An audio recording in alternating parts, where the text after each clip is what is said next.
సిద్దిపేట జిల్లాకు అన్యాయం చేసే ఆలోచనను వెంటనే విరమించుకోవాలి అన్న దేవి రవీందర్.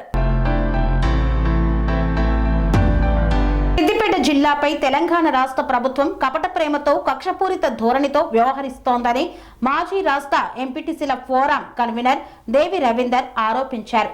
జిల్లాల కుదింపు పేరుతో సిద్దిపేట జిల్లాకు అన్యాయం చేయాలనే ఆలోచనను రాష్ట్ర ప్రభుత్వం వెంటనే మానుకోవాలని ఆయన హెచ్చరించారు. సిద్దిపేట జిల్లా గజ్వేల్ పట్టణ కేంద్రంలోని స్థానిక అంబేద్కర్ చౌరస్తా వద్ద ఆయన మాట్లాడుతూ జిల్లాల కుదింపు పేరుతో సిద్దిపేట జిల్లాను దెబ్బతీయాలని చూడటం హేయమైన చర్యగా అభివర్ణించారు.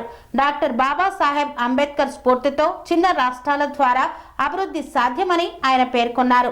అంబేద్కర్ రచించిన రాజ్యాంగంలోని ఆర్టికల్ 3 ఆధారంగా 14 సంవత్సరాల సుదీర్ఘ పోరాటం తర్వాత తెలంగాణ రాష్ట్రాన్ని సాధించుకున్నామని గుర్తు చేశారు. తెలంగాణ రాష్ట్రమే ధ్యేయంగా పరిపాలన సౌలభ్యం కోసం అప్పట్లో 10 జిల్లాలుగా ఉన్న తెలంగాణను 33 జిల్లాలుగా విభజించి ప్రజలకు పరిపాలనను మరింత సులభతరం చేశారని తెలిపారు. ఇలాంటి చారిత్రక నిర్ణయాన్ని విస్మరించి కాంగ్రెస్ ప్రభుత్వం ఇప్పుడు 33 జిల్లాలను కుదించాలనే ఆలోచన చేయడం బాధాకరమన్నారు. రాష్ట్ర రెవెన్యూ శాఖ మంత్రి పొంగిలేటి శ్రీనివాస్ నిండు శాసనసభలో రాష్ట్ర ప్రభుత్వం జిల్లాల కుదింపు ఆలోచనలో ఉందని చెప్పడం ఆందోళన కలిగించిందన్నారు. ఇప్పటికైనా ప్రభుత్వం ఈ ఆలోచనను విరమించుకొని ప్రజలకు సుపరిపాలన అందించే దిశగా ఆలోచించాలని సూచించారు. లేని ఎడల గతంలో తెలంగాణ సాధన కోసం సిద్దిపేట జిల్లా ఎలా ఉద్యమాలకు నాంది పలికిందో అదేవిధంగా ఈ రోజు కూడా జిల్లాల గుర్తింపును కాపాడుకునే వరకు మరో ఉద్యమానికి సిద్ధంగా ఉందని ఆయన హెచ్చరించారు. ఈ కార్యక్రమంలో మండల పార్టీ అధ్యక్షుడు బెండా మధు, మాజీ కౌన్సిలర్లు శివకుమార్, చందు, అలాగే వివిధ ప్రజా సంఘాల నాయకులు తదితరులు పాల్గొన్నారు. స్వామి బోధానంద గోసేవ ఆశ్రమం సైథాపూర్. జ్యోతిష్యం, వాస్తుశాస్త్రం మన పూర్వీకులు మనకిచ్చిన వరం.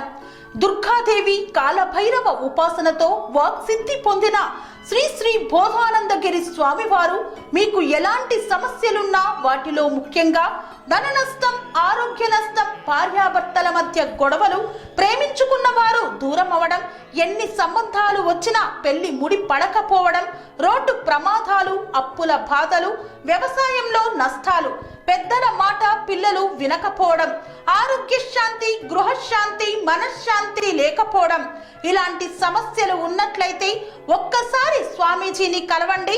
మీ సమస్యలకు తగిన పరిష్కారాన్ని పొందండి. అంతేకాక అన్ని రకాల వ్యాధులకు గోపంచకవ్య మరియు మూలికా వైద్యం చేయబడును. నమ్మకంతో రండి, ఆయురారోగ్యాలతో వర్ధిల్లండి. మా అడ్రస్ స్వామి బోధానంద గోసేవ ఆశ్రమం, సైథాపూర్, వీరభద్రస్వామి గుడి దగ్గర, యాదగిరిగుట్ట. సంప్రదించవలసిన నెంబర్ 9849213754 మరియు 9618034138.